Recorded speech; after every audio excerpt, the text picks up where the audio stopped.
Hai teman-teman, video ini dibuat untuk memenuhi tugas mata kuliah Laboratorium IPA SD yang diampu oleh Ibu Aldina Eka Andriani SPD MPD.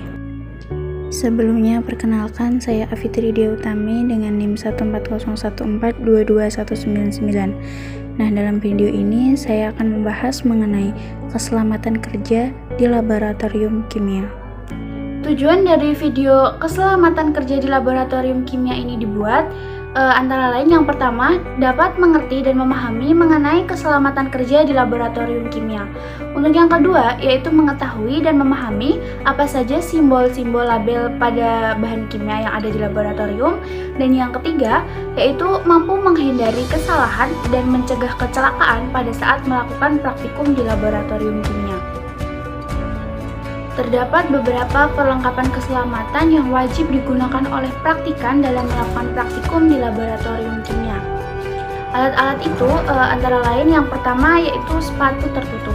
Sepatu tertutup ini berfungsi agar melindungi kaki dari percikan bahan kimia yang ada di laboratorium. Yang selanjutnya yaitu kacamata goggles. Kacamata ini berfungsi untuk melindungi mata dari paparan bahan kimia yang ada di laboratorium.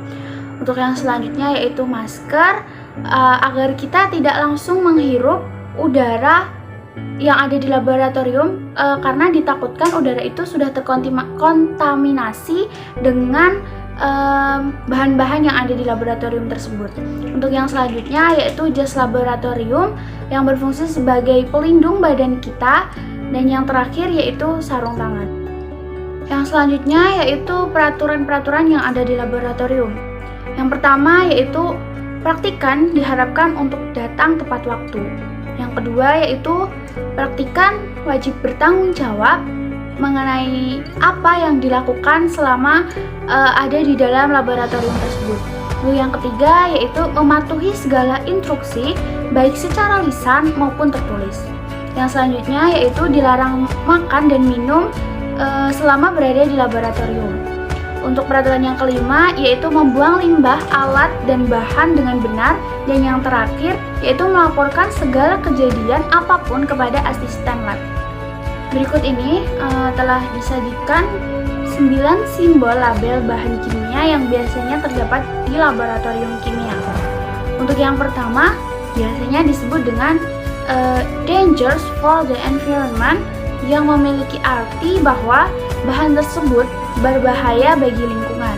Untuk yang kedua, biasanya disebut dengan toxic atau bahan tersebut merupakan bahan yang beracun. Untuk yang ketiga, biasa disebut eksplosif atau yang memiliki arti bahan tersebut merupakan bahan yang mudah meledak. Untuk yang selanjutnya yaitu nomor 4, bahan ini biasanya disebut dengan flammable atau yang memiliki arti bahan ini merupakan bahan yang berpotensi mudah terbakar. Untuk yang selanjutnya yaitu simbol nomor 5 yang berarti korosif. Korosif ini merupakan bahan yang mudah berkarat. Nah, untuk yang keenam yaitu iritan atau bahan ini dapat menyebabkan iritasi jika berkontak langsung dengan kulit kita seperti gatal-gatal atau yang lainnya. Dan untuk yang selanjutnya yaitu health hazard atau bahan ini itu artinya bahan yang berbahaya gitu bagi kesehatan kita.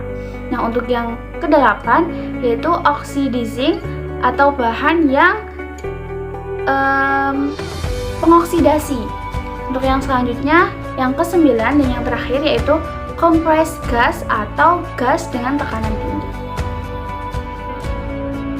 Di dalam laboratorium tidak menutup kemungkinan untuk terjadi sebuah kecelakaan, sehingga di dalam laboratorium itu diperlukan alat-alat yang dapat membantu pertolongan pertama pada kecelakaan yang terjadi. Nah, alat yang pertama itu contohnya shower pencuci mata. Shower pencuci mata ini berfungsi untuk membasuh mata yang terkena paparan dari bahan kimia.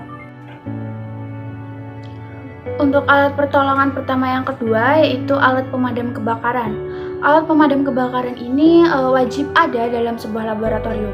Alat pemadam kebakaran ini untuk memadamkan api yang besar yang ditimbulkan dari bahan kimia yang ada di laboratorium tersebut. Yang selanjutnya yaitu kotak P3K. Kotak P3K ini berisi obat-obatan dan peralatan medis yang dapat digunakan sebagai aksi pertolongan pertama saat terjadi cedera akibat kecelakaan. Alat pertolongan pertama selanjutnya yaitu wadah pembuangan pecahan alat.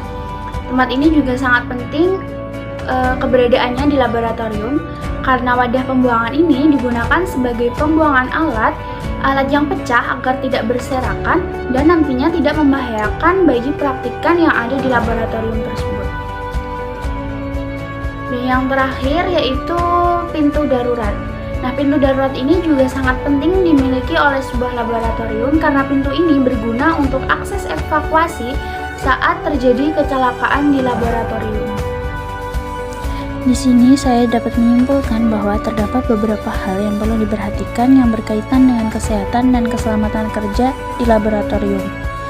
Di laboratorium, kita perlu memakai perlengkapan keselamatan yang terdiri dari sepatu, kacamata, masker, jas lab, dan sarung tangan. Terdapat pula peraturan laboratorium yang perlu kita patuhi selama berada di dalam laboratorium. Terdapat 9 label bahan kimia yang setiap labelnya memiliki arti dan maksud tersendiri. Dan yang terakhir yaitu mengenai alat pertolongan pertama yang dapat digunakan saat terjadi kecelakaan seperti shower pencuci mata, alat pemadam kebakaran, kotak P3K, wadah pembuangan pecahan alat, dan yang terakhir yaitu pintu darurat. Sekian video yang dapat saya sampaikan, kurang lebihnya saya mohon maaf yang sebesar-besarnya. Terima kasih.